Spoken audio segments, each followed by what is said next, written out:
तो चलिए वीडियो को शुरू करते हैं आज के बाजार के साथ में। तो आज का बाजार लगभग 50 पॉइंट ऊपर जगह क्लोजिंग दे चुका है। अगर मैं निफ्टी की बात करूँ तो निफ्टी अभी 18,562 पे चल रहा है। और बाजार का मूवमेंट का बात करूँ तो बाजार काफी नीचे गैप डाउन ओपनिंग होता है, उसके बाद से कंटिन्यूअसली तेजी इसमें देखा गया है। और मैं अगर बात करूँ तो आज इतना मीन्स अगर आप देख सकते हो ये 18,600 भी चला गया था। मीन्स इसके जो टॉप मोस्ट रेजिस्टेंस है उसको हिट करके ये फिर से नीचे आ चुका है। मीन्स थोड़ा बहुत नीचे आ चुका है, ज़्यादा नहीं, सिर्फ 38 पॉइंट्स ऐसा कुछ आप बोल सकते हो। बट ये मन मान कर चलिए कि अगर कोई स्टॉक या फिर अगर कोई हम लोग का जो मार्केट है, ये मार्केट अगर रेजिस्टेंस को बार बार टच करके नीचे आता है तो इसका मतलब है कि बुल मार्केट अब शुरू होने वाला है कुछ दिनों के अंदर। ये चीज़ काफ़ी अच्छी बात है हम लोगों के मार्केट के लिए, क्योंकि चारों तरफ यही चीज़ आपको मतलब आप अगर कोई भी इकोनॉमिक्स का चैनल फॉलो करते होंगे या फिर बाहर का कोई न्यूज़ फॉलो करते होंगे तो आपको दिखाई दे रहा होगा कि इंडिया में रिसेशन का डर नहीं है, क्योंकि इंडिया काफ़ी हद तक मजबूती दिखा चुका है। 2008 वाला सिचुएशन नहीं है अभी। तो फिलहाल मैं अगर बात करूँ कुछ स्टॉक्स के बारे में, उसके पहले कुछ स्टॉक्स के बारे में बात करने से पहले आपको एक न्यूज़ के बारे में बता देता हूँ कि आज ये इतना तेजी क्यों था। बेसिकली आज एनर्जी स्टॉक में काफ़ी अच्छा एनर्जी था, उसके ऊपर एक न्यूज़ देख लेते हैं। तो न्यूज़ है कि आप देख सकते हो क्रूड का जो प्राइस है वो ड्रॉप हो चुका है। मीन्स ये काफ़ी हद तक अच्छी बात है इंडिया के लिए, क्योंकि अगर एक क्रूड का प्राइस ड्रॉप होंगे तो हम लोगों का इन्फ्लेशन और भी कम होगा। और वैसे क्रूड का प्राइस ड्रॉप होने का कारण है कि बाहर का जो मार्केट है, यूएस हो गया या फिर रशिया या यूरोप का मार्केट हो गया, वहाँ पे रिसेशन का डर है, वहाँ पे रिसेशन आ भी चुका है। यूके में तो ऑलरेडी रिसेशन आ चुका है। और अगर यूएस का बात करें तो यस, यूएस में भी टेक्निकली रिसेशन आ चुका है। तो इसके चलते जो बाजार में ऑयल का डिमांड है वो अभी कम होता हुआ नजर आ रहा है। तो इसके चलते क्या होगा, तेल का प्राइस जो है, क्रूड ऑयल का प्राइस जो है वो घटेगा। तो उसमें फायदा किसका होगा, इंडिया का। क्यों? क्योंकि इंडिया सबसे ज्यादा ऑयल इंपोर्ट करता है बाहर के देशों से। तो ये अगर आ, ये इसके चलते बहुत अच्छा अच्छा स्टॉक में भी आपको तेजी दिखाई दे सकता है। तो इसके ऊपर बहुत सारा कंपनीज चीयर किया है आज के दिन। तो वैसे देखा जाए तो एशियन पेंट में भी आज 1.5% का तेजी था। ज्यादातर आप बोल सकते हो केमिकल स्टॉक में अच्छा खासा तेजी था, जो ऑयल से डायरेक्ट रिलेटेड कनेक्शन है। और वैसे देखा जाए तो कुछ स्टॉक्स के बारे में बात करते हैं, वहां पे इन्वेस्टमेंट करने का स्ट्रेटेजी क्या होना चाहिए, ये इसके ऊपर हम लोग डिटेल्स में चर्चा करेंगे। तो पहली कंपनी का नाम है रिलायंस इंडस्ट्रीज। तो रिलायंस इंडस्ट्रीज में आज अच्छा खासा जंप आ चुका है, देख सकते हैं 3.38% का तेजी। ये this is not the matter of joke, क्योंकि आप समझ सकते हो कि ये एक कंपनी अगर बात करें तो कंपनी सबसे बड़ी कंपनी है इंडिया में, 17 लाख करोड़ का कंपनी है ये। और इसमें 3% का तेजी आना बहुत ही मीन्स शॉकिंग चीज है।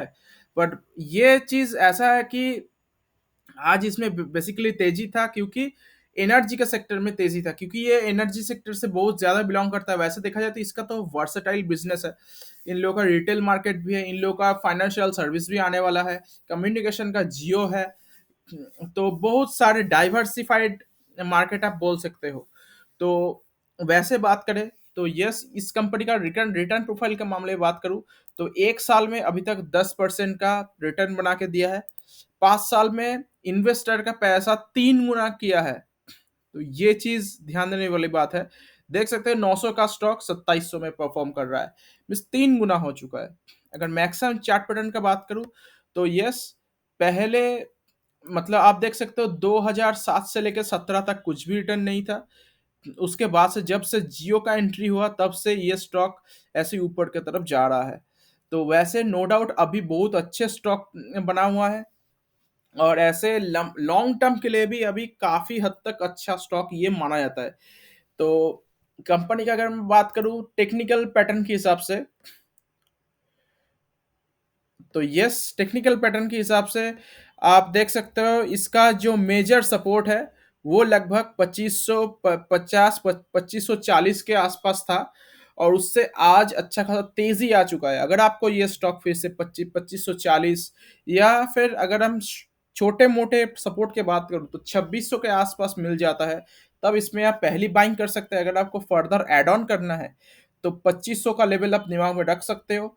और भी नीचे अगर स्टॉक जाता है तो आप 2400 मीन्स 2350 से लेकर 2400 के बीच में आप इसमें जरूर एडिंग कर सकते हैं। वैसे मैं इस स्टॉक के ऊपर ज्यादा मैं डिस्कस नहीं करता, क्योंकि ये स्टॉक आपके पास अगर बहुत बड़ा पोर्टफोलियो है तो तब जाके आप इस स्टॉक को as a means low risk के स्टॉक में भी आप काउंट कर सकते हैं, क्योंकि निफ्टी फिफ्टी का बहुत ज्यादा परसेंटेज यही स्टॉक अपने मायने रखती है।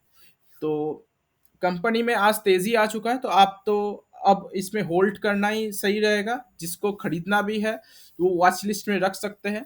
बाद में अगर ये लेवल पे आ जाता तो जरूर आप इसमें इन्वेस्टमेंट करने के ऊपर विचार कर सकते हैं। फिर नेक्स्ट कंपनी के ऊपर बात करते हैं। कंपनी का नाम है टेनला प्लेटफॉर्म्स। तो टेनला प्लेटफॉर्म से लगभग 11% के आसपास तेजी आ चुका है। और वैसे देखा जाए तो ये कंपनी में ये तेजी आम बात है, क्योंकि कंपनी के बात करूं तो यस, अगर मैं एक साल का बात करूं तो एक साल में 42% डाउन है। और मैं अगर ईयर टिल डेट का बात करूं तो इस साल में अब तक ऊपर से लगभग 55% टूट चुका है। अगर 5 साल का बात करूं तो 5 साल में इन्वेस्टर का पैसा 23 गुना करके दिया है, देख सकते हो यहाँ पे। तो वैसे मैक्सिमम चार्ट पैटर्न काफी डरावना है। पहले भी ऐसे टाइप का कुछ तेजी आया था। उसके बाद जब क्रैश आया था लेमन ब्रदर्स के चलते में 2008 का जो मंदी आया था, उसमें ये स्टॉक लगभग 94% टूट गया था। आप देख सकते हैं यहाँ पे 94% टूट जाना। इन्वेस्टर का पैसा, मतलब आप इन्वेस्टर भी हैरान हो जाएंगे ऐसे होता है तो उसके साथ। फिर आप देख सकते हो यहां से लेके यहां तक सिर्फ दुगना पैसा करके दिया है। 2009 से लेके 2020 11 साल में सिर्फ दुगना पैसा। उसके बाद देख सकते हैं यहाँ से रैली क्या है। यहाँ से लेके टॉप तक चला जाता है, लगभग 30 गुना के आसपास पैसा बना के दिया था। उसके बाद यहां से लेके यहां तक आप अभी आप देख सकते हो ऊपर से कितना डिस्काउंट है। अभी तो लगभग 60% डिस्काउंट के साथ अवेलेबल है कंपनी। तो कंपनी काफी ज्यादा risky, ultra high risky, ultra high return बोल सकते हैं। वैसे कंपनी की अगर मैं बात करूं तो कंपनी आईटी के सेक्टर से बिलोंग करता है। आईटी सेक्टर का आप देख सकते हैं यहाँ पे सोल्यूशन प्रोवाइडर है, क्लाउड कम्युनिकेशन प्रोवाइडर बोल सकते हैं। ये एक टाइप का मोनोपोली भी है इस कंपनी का। तो इन लोगों का जैसे कस्टमर है जैसे वोडाफोन, एयरटेल, एसीआर, बहुत सारे कंपनीज है। वैसे स्टॉक भी अभी बहुत कम वैल्यूएशन में आ चुका है, सिर्फ 21.8 का देखने को मिलता है। 11,000 करोड़ का एक छोटी कंपनी है। आरओसी आरओई काफी अच्छा देखने को मिलता है, और डेट भी नहीं है, प्लेस भी नहीं है। ये एक प्लस पॉइंट आप बोल सकते हैं। और मोनोपोली भी है, तो इसके चलते ये स्टॉक में बहुत अ, मतलब जब परफॉर्मेंस अच्छा होता है तब जाकर इसमें धुआंधार तेजी भी आता है। तो कुछ दिन पहले इसमें क्रैश होने का कारण था इसमें ईयर ऑन ईयर का प्रॉफिट में ग्रोथ का डिक्लाइन आना। तो इसके चलते उस स्टॉक में लगातार 20% करके दो दो दिन क्रैश हुआ था। तो उसके बाद अब मतलब समझ सकते हैं वो स्टॉक लगभग 1100-1200 का स्टॉक 600 पे अवेलेबल हो गया था उस टाइम। तो काफी ज्यादा आपको रिस्क लेना पड़ सकता है। पहले देख सकते हैं, अगर मैं बात करूं प्रॉफिट एंड लॉस के बारे में स्टेटमेंट, पहले कंपनी लॉस मेकिंग थी, उसके बाद 3, 7, 41, 19, 30, फिर 211 करोड़ का लॉस होता है, फिर 356, 539, 509। मीन्स ग्रोथ तो है पर बीच बीच में कंपनी लॉस में चल जाती है। तो 10 साल में 62% का सीएजीआर, मैसिव सीएजीआर देखने को मिलता है। और अभी प्रॉफिट ग्रोथ काफ़ी मैसिव है और सेल्स ग्रोथ भी काफ़ी अच्छा देखने को मिलता है। अगर मैं बात करूँ शेयर होल्डिंग पैटर्न के हिसाब से, तो देख सकते हो प्रोमोटर और पब्लिक लगभग सेम ही टाइप का देखने को मिलता है। एफआईआईज थोड़ा बिकवाली किया है, 12% के आसपास अभी है, 12.73। डीआईज भी बिकवाली किया है पर पब्लिक ने खरीदा है। तो ये चीज एक नेगेटिव पॉइंट बोल सकते हो, पर ये देखना पड़ेगा कि इस क्वार्टर में क्या हो रहा है। वैसे कंपनी बहुत ज्यादा रिस्की है। अगर आपको इन्वेस्टमेंट करना ही है तो आपको ऐसा स्टॉक मतलब ऐसा पैसा लगाना है जिसमें आपको अगर वो पैसा चला भी जाता है तो आपको गम ना हो। ये चीज ध्यान देने वाली बात है। वैसे इसमें देख सकते हो कितना बड़ा क्रैश हुआ था। तो उसके बाद अगर आपको ऐड ऑन करना ही है तो ये लेवल ऊपर से तो अच्छा खासा डिस्काउंटेड प्राइस के साथ अवेलेबल है। तो इसमें चाहो तो एडिंग कर सकते हैं, इसमें यहाँ से स्टार्टिंग कर सकते हो। 2160 रुपए का स्टॉक आपको लगभग 586 में मीन्स मोर देन 60% के ऊपर अवेलेबल हो रहा होना आप समझ सकते हैं।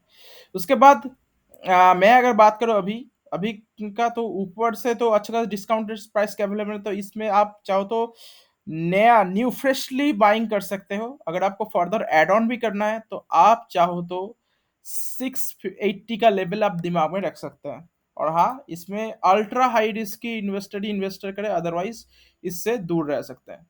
नेक्स्ट कंपनी के ऊपर बात करते हैं। कंपनी का नाम है कॉस्मो फर्स्ट। और कॉस्मो फर्स्ट में आज लगभग 8.609% का तेजी देखा गया है।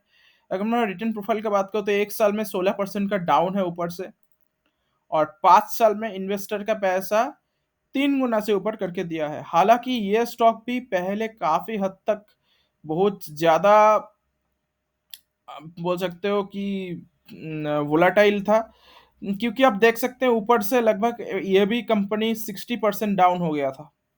कंपनी का अगर बात करें तो कंपनी का इसमें आज तेजी होने का कारण है बेसिकली इसके शेयर बायबैक के ऊपर बोर्ड का बैठक होना। तो इसके चलते आज 9% का तेजी है। तो अगर आपको एक स्टॉक में पसंद आता तो इसमें कभी भी बोनस बायबैक इसके चलते डिविडेंड के चलते आपको इन्वेस्ट नहीं करना चाहिए। ये चीज हम हर बार बोलते हैं। तो आईएक्स में भी कुछ दिन पहले हुआ था, पर उसमें भी अभी तनाव चल रहा है, ऊपर से काफी हद तक डाउन है।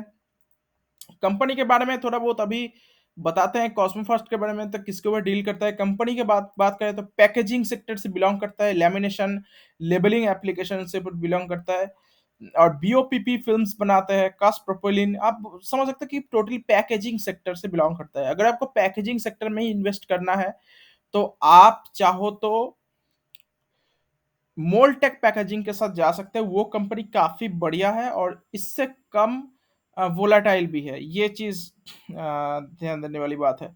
आप देख सकते हो पैकेजिंग से 50% रेवेन्यू जनरेट करता है और एक्सपोर्ट भी करता है कंपनी 48%।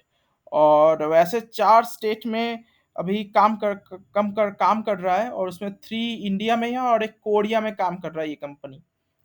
और काफी अच्छी बात है, कैपेक्स भी किया था कुछ दिन पहले।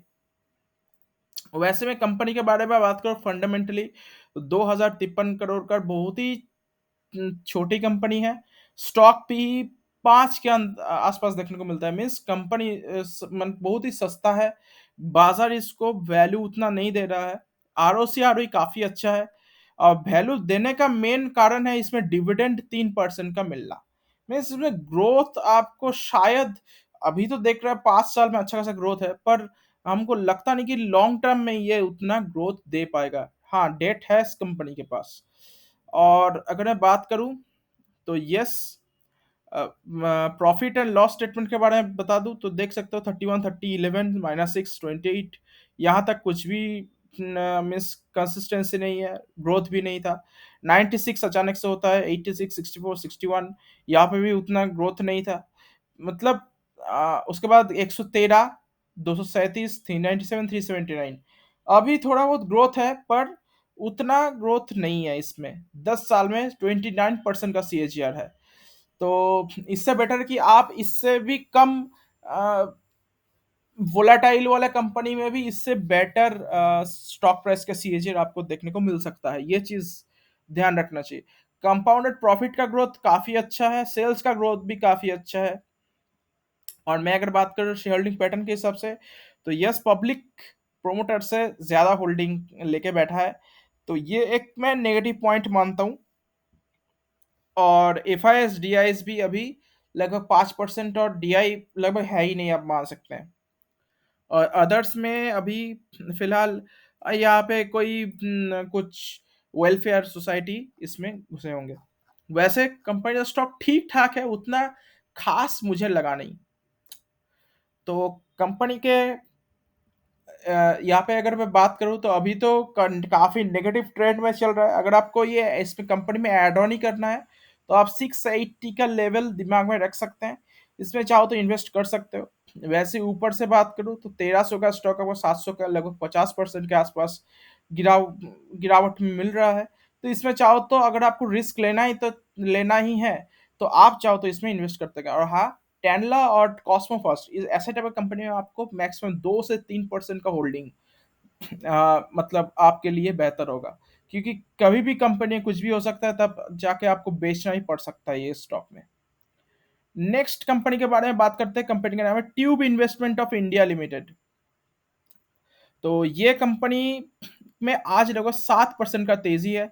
अगर बात करो एक साल का रिटर्न, तो लगभग 75% का रिटर्न दे चुका है। और 5 साल में इन्वेस्टर का पैसा लगभग 11 गुना बना के दिया है। आप देख सकते हैं, 1 दिसंबर में कंपनी का स्टॉक ₹255 का था और अभी 277 हो रहा है। सॉरी, 277 नहीं, ₹2,770। तो काफी अच्छा यहाँ से रनअप देखने को मिला है और मेजर करेक्शन बीच बीच में देखने को नहीं मिला। ये चीज देख सकते हैं, बीच बीच में सिर्फ 20% का गिरावट, ये नॉर्मल गिरावट हम लोग मान सकते हैं। तो अभी भी ऊपर से ज्यादा गिरावट के साथ परफॉर्म नहीं कर रहा है। तो कंपनी के ऊपर बात करते हैं। कंपनी लार्जेस्ट मैन्युफैक्चरर है। आप देख सकते हैं ऑटोमोटिव, रेलवे, कंस्ट्रक्शन, माइनिंग, बहुत सारे सेक्टर में कंपनी काम करता है। ट्रक बॉडी बिल्डिंग बिजनेस भी है इसका, इन लोगों का। टीएमटी बार में भी इन लोगों का बिजनेस है। और अभी ऑप्टिक लेंसेस और अदर विजन सिस्टम में भी काम करता है। कंपनी का बात करें तो कंपनी अभी देख सकते हैं, एक एक चीज याद रखना है, ये कंपनी ऐसा नहीं कि सिर्फ ट्यूब में ही इन्वेस्ट में सिर्फ साइकिल या मोटरसाइकिल का ही ट्यूब बनाता है, ऐसा कुछ नहीं है। ये कंपनी अभी मार्केट का लीडर भी है और इंडियन सप्लाई भी है प्रेफर्ड किसमें, CDW, cold drawn welded tubes में। और ये company electric resistance welded tubes भी बनाते हैं और मेटल फॉर्म प्रोडक्ट में भी बनाता है, rolled from car door frames. आप देख सकते हो। और मार्केट का लीडर है automotive drive and cam chains and industrial chains के सेगमेंट में भी। और साइकिल डिवीजन में भी 17% का रेवेन्यू है।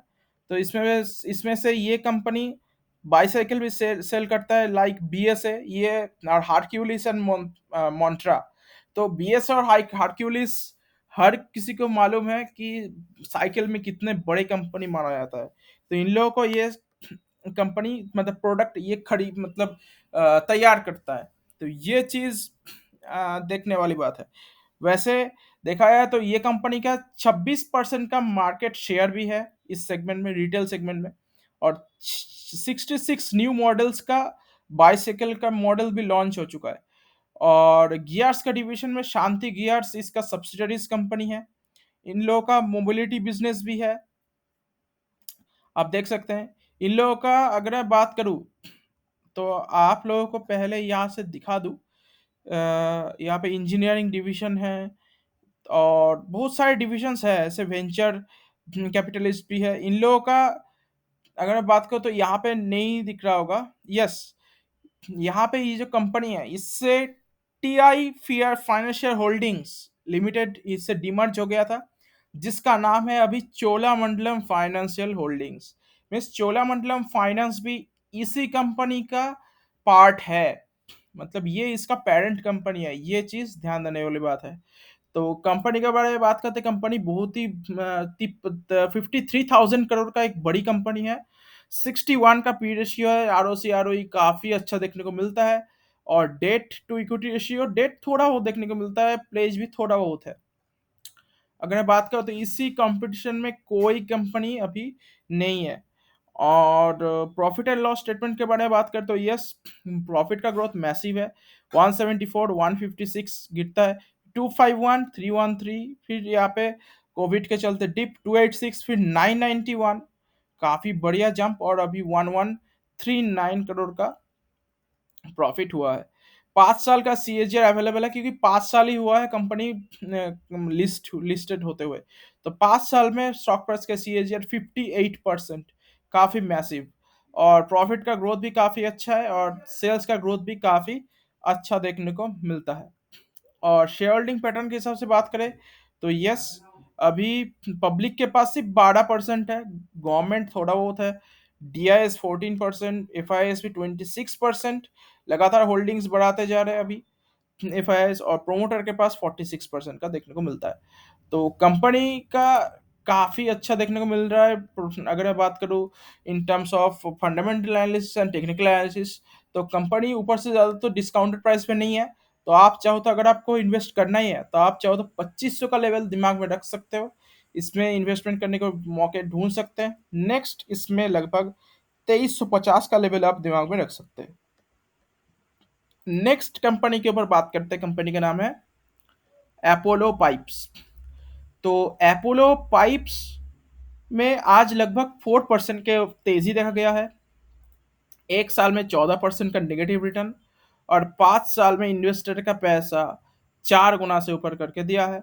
मैक्सिमम इसमें वैसे बात करूँ तो इसमें 5 साल नहीं हुआ है अभी तक, सिर्फ 3 साल हुआ है। तो 3 साल में इन्वेस्टर का पैसा 4 गुना, तो नो डाउट बहुत ही अच्छे रिटर्न प्रोवाइड किया है।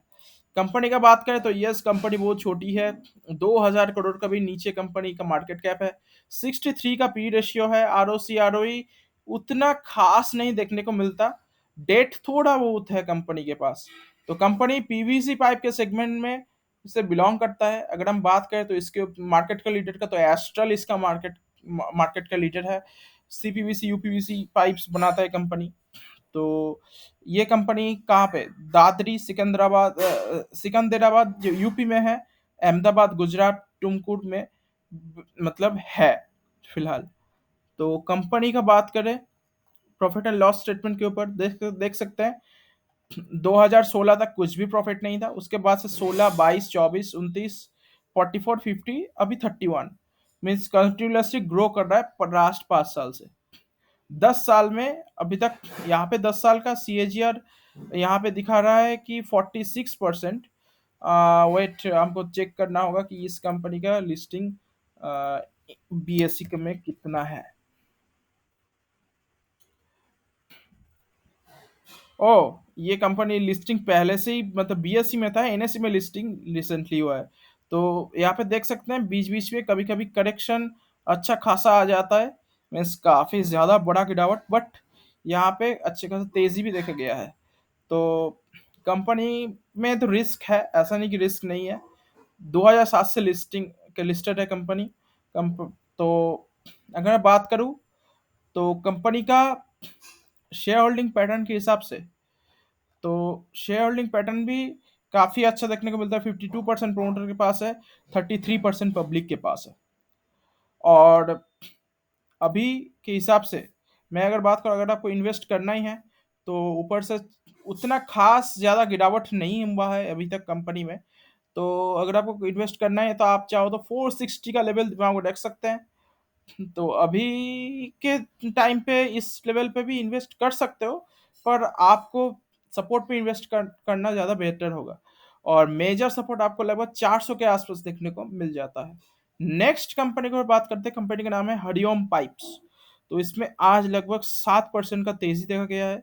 कंपनी का रिटर्न प्रोफाइल का बात करें तो 1 साल कंपनी का अभी तक तो हुआ नहीं है। तो अभी तक लिस्टिंग से लेके अभी तक कंपनी 45% का मीन्स रिटर्न बना के दिया है। तो कंपनी का एक न्यूज़ आता है कि कंपनी जो है मेल्टिंग जो फार्नेस है इसका प्रोडक्शन इससे अब प्रोडक्शन ज्यादा होने वाला है, मीन्स कैपेक्स कर चुका है। क्योंकि अभी देख सकते हैं यहाँ पे 15 टन का इलेक्ट्रिक मेल्टिंग फार्नेस का अभी सेटअप कंप्लीट हो चुका है। तो इसके चलते इसमें और भी प्रोडक्शन बढ़ने वाला है। तो ये न्यूज़ के चलते लगातार तेजी इसमें दिख रहा है। तो वैसे मैं बात करूं तो ये कंपनी अभी स्टील सेक्टर से बिलोंग करता है, नॉट ये अपोलो पाइप्स है, एस्टर पाइप्स इसका मतलब वो जितना भी है पीवीसी पाइप्स है, पर ये स्टील पाइप से बिलोंग करता है। तो इसमें चाहो तो अगर आपको छोटे कंपनी ढूंढना है, मार्केट कैप जिसका बहुत ही कम हो, अगर मैं बात करूँ तो यस कंपनी का मार्केट कैप सिर्फ 848 करोड़ का है। स्टॉक पीबी 22 का है। स्टील सेक्टर का कंपनी है तो इसमें उतना वैल्यूएशन देकर नहीं चलता बाजार। आरओसी आरओई काफी अच्छा देखने को मिलता है, डेट है कंपनी के पास। और देख सकते हैं यहाँ पे तो ये क्या क्या बनाते हैं, pipes, mild steel billets, hot rolled coils, scaffolding system, बहुत सारे चीजें हैं। तो मेनली ये कंपनी स्टील सेक्टर से बिलोंग करता है और एंड प्रोडक्ट बनाता है, इसके चलते इसका मतलब प्रॉफिट का ग्रोथ भी काफी मैसिव है, आप देख सकते हो। यहाँ पे बात करो तो यस 2 करोड़ का, 6, 8, 8, फिर 15, 32, 38, तो कंटिन्यूसली ग्रो ग्रो कर रहा है कंपनी। अभी सीएजीआर देखने को नहीं मिलता। कंपाउंडेड प्रॉफिट का ग्रोथ भी काफी मैसिव है, सेल्स का ग्रोथ भी काफी मैसिव है। तो अभी प्रोमोटर के पास 66% और पब्लिक के पास 30% का होल्डिंग है। वैसे एफ आई एस धीरे धीरे इंटरेस्टेड हो रहे हैं। 2.18 से 2.70% का स्टेक इन लोगों के पास आ चुका है। तो कंपनी का बात करें अभी तो यस, तो कंपनी में अभी ऑल टाइम हाई पे कंपनी का प्राइस जा चुका है। तो अगर आपको ये स्टॉक में खरीदना है तो इस लेवल पे तो इन्वेस्ट मत करना। मैं अगर बोलूँ तो इसका मेन सपोर्ट अभी 300 रुपये के आसपास बना हुआ है, तो आप चाहो तो 300 रुपये में इसका पहला इंस्टॉलमेंट दे सकता है। पर मेजर सपोर्ट इसका लगभग बना हुआ है 260 रुपये के आसपास, 270 रुपये के आसपास। तो आप चाहो तो इसमें इन्वेस्टमेंट करने के ऊपर बात कर सकते हैं। और हाँ, ज़्यादा मतलब वेटेज मत दीजिएगा एसेट कंपनी में, कुछ भी हो सकता है। बट हाँ, एसेट इसी एसेट कंपनी में अगर आप इन्वेस्ट करोगे तो आपका पैसा बहुत अच्छा खासा रिटर्न बना के देगा इन फ्यूचर में। तो कैसा लगा हमारा वीडियो? अगर आपको अच्छा लगा तो जरूर से दोस्तों के साथ शेयर करना। इंस्टाग्राम और कोड का लिंक डिस्क्रिप्शन में होगा। तो मिलते हैं किसी दूसरे वीडियो में, तब तक के लिए गुड बाय।